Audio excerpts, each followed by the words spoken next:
Welcome to We Know Sports. Tap in, tap in. Special guests, great topics, incredible insight, and timely updates. We Know Sports. We know sports. Yeah, yeah. We Know Sports. We know sports. Yeah, yeah.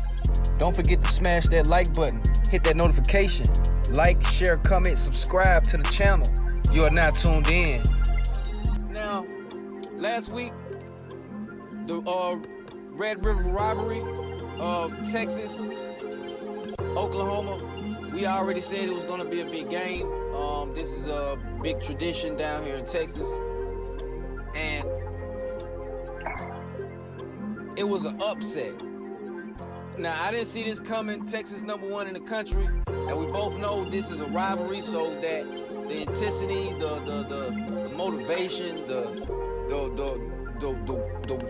will to win or want to win in this game is very high. So it calls for a good game, no matter the standing. So in this case, both teams are ranked. You know, Texas #1, of course, but Oklahoma is still, ranked, and they went and got the W. So what does this put the college football playoff picture as a whole? Like, this really shakes up the whole picture. Yes, it does. I had Texas in my Final Four going to the playoffs. Exit Texas, insert Oklahoma. Dylan Gabriel played a hell of a game, transferred from University of Central Florida. A little bitty guy that plays with the heart of a god, spirit of a dope dealer. Yeah, T.I. But it went down to the last few minutes. Texas had the lead. Dylan Gabriel drove the field, made a perfect pass, a good long pass, and hit his receiver wide open. They won. Last year they got beat by Texas in the same game, 49-0.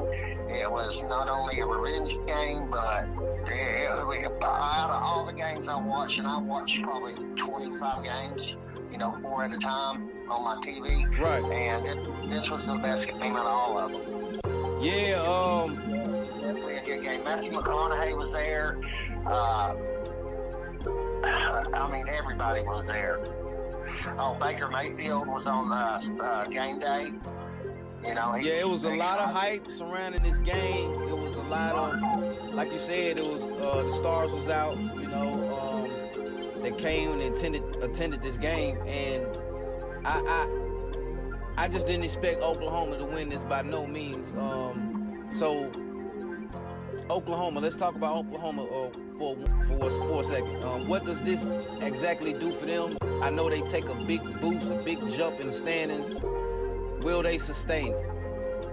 Yeah, because Texas and Oklahoma this year are the only two teams left in the Big 12 that actually have a shot. TCU, Colorado beat them, showed that they weren't the team that they were last year.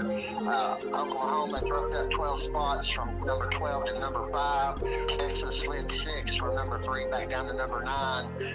There are no other teams besides Kansas, who is 5-1, but have already lost to Texas. So I think Oklahoma's going to win the Big 12 and possibly go on to the playoffs. Okay. So, now that's big. That's a big flip flop. Like we never talked about Oklahoma in that effect all season, and now we are. That just tell you how things can change so fast one game. But let's switch it to Texas. What does this overall say about Texas, man? They dropped down from 1 to 6, you said? No, they dropped down from 3 to 9. 3 to 9. Wow. A big drop, I think. You know what I'm saying? Far from the least 4. That's 5 spots from the 4. Do they recover from this loss this season? Okay, what's different about the Big 12 as far as the PAC and the Big 10 and the SEC, they don't have divisions. They're going to, like the SEC will be doing this next year, they have just all the teams in one line, and the top 2 teams play for the championship. So right now, the top 2 teams are Oklahoma's first and Texas second, so that means they may meet it again. And say if Texas was to win, get a revenge game, that puts them both with 1 loss, and more than likely they'll miss the playoffs. So Oklahoma must win out and win their conference, and they'll be in the Final Four. Okay. Now let's move on to the SEC. It's still a tight race. One team is still reigns supreme. That is Georgia. They played the undefeated Kentucky. They both undefeated. I expected a close game, a good game, but I was let down. They rolled. Give us a quick analysis on that. Yeah, they won 51-13 against a team that just completely destroyed Florida the week before. Ray Davis, the running back, ran for 280 yards last week. This week, he could only muster 59. The quarterback was Devin Leary, who transferred from North Carolina State, and ACC was 10 for 26. Georgia's secondary is phenomenal. Their run defense, they've stepped it up when they need to. I think Kirby plays kind of a chess game compared, he doesn't want to put all his cards on the table. This week, for some reason, he did. And I think Georgia is going to come out on top on the SEC East and more than likely play Alabama, a good Alabama team who lost to Texas on the first game, or second game, but have recovered. They beat a really, really good Texas A&M team. It took them down to the last 4 minutes. Texas A&M pretty much led that whole game. And Alabama, it looks like Alabama versus Georgia in the SEC title game, unless for some reason there's some more upsets. Tennessee had a bye week. Another good game was undefeated Missouri from the East.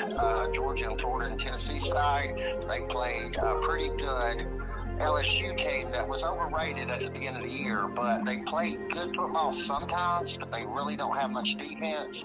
Jaden Daniels stepped it up with Neighbors, who leads all of the college football and receiving yardage. He's a good receiver. They pulled it out. Missouri had the game won with 4 minutes to go. They fumbled the ball and just dropped the ball, and they ended up winning by 10. LSU did. The rest of the SEC was pretty idle and doesn't really matter at this point, because they've already lost so many games. Vanderbilt, Florida, and everyone.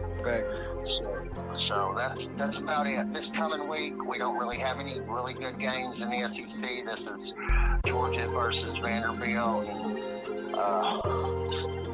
No really games that jump out at you. All right, now 1 second. You said Alabama is starting to get it together now. Do you see them as a threat? And when you say they're starting to get it together and look good, what do you exactly mean by that? Well, their quarterback, Milton, he was shaky the first few starts, because he'd never played before. He's a 5-star coming out of high school. He didn't play so well the first few games. I think that's what cost him the game against Texas. He is actually looking a lot better. He has good legs, really, really fast for a big man. And I think they're going to, win the SEC West without a doubt. Okay, and it's still a couple teams that's right there. Not saying they're gonna do anything, but Tennessee and LSU. Are they gonna make any noise, or there gonna be any rumblings about those two teams in the future? LSU, considering their schedule, they still have to play Alabama. They can't beat Alabama. Tennessee, on the other hand, has a chance. Now, this weekend they do play a really good Texas A&M team. Like I said, had Alabama on the ropes at the end of the game. They play in Knoxville this weekend, and Texas A&M's 4-2. Tennessee's 4-1. Tennessee is a 3-point favorite on the books going in. I think that's going to be a game that will decide whether or not Georgia, because if Texas A&M pulls up an upset and beats Tennessee, then Georgia's still allowed to lose one game in the SEC and roll on. You know, so this is a must-win for Tennessee. If Tennessee loses this game, it doesn't matter if Georgia doesn't even, if they just forfeit to Tennessee, they still win the SEC East. So this is a must-win for Tennessee. All right, moving on. Let's go. Big Ten.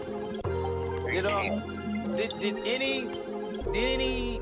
any team surprise you this week? As far as play, not record, not what they're projected to be. Did any teams play like they got something to prove? Penn State had a bye week. Michigan, they rolled on their opponent, which was Minnesota. They beat them 52-10. A game I didn't watch. I didn't watch the Michigan game because Minnesota, they have nothing. But Ohio State, number 4, did play Maryland. They was also undefeated. And they have Tua Tagovailoa's brother that transferred from Alabama, who had them at 5-0. At halftime, it was 10-10. And early in the third quarter, Maryland took a 17-10 lead, and then the ball game just flipped around. They scored no more points, and Ohio State answered with 27 unanswered points for an easy 37-17 win. Right.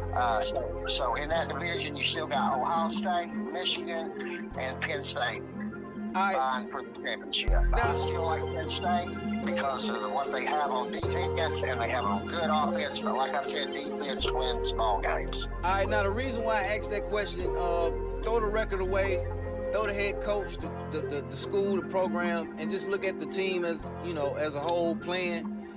Being that it's so, kind of close with those 3 teams, I think what's going to separate, the one that comes out on top is consistent play.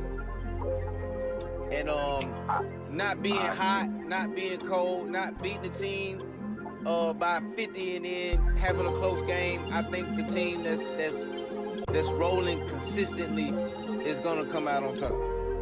Right. Not next weekend, not this coming weekend, but 10/21, third weekend October. Penn State will play Ohio State in the Horseshoe in Ohio State, and that will tell us a lot about what's going to happen. That still leaves Michigan open, but Penn State and Ohio State both will play Michigan, just like all 3 of those teams play each other. And that will, after that week, we will know for sure who's going to win that conference. I still like in Penn State. We'll find out more on the 21st. All right. You are now watching 702 Visions. Shout out to y'all boys, man. I ain't hard to find. Get at me. 702 Visions. District 1104.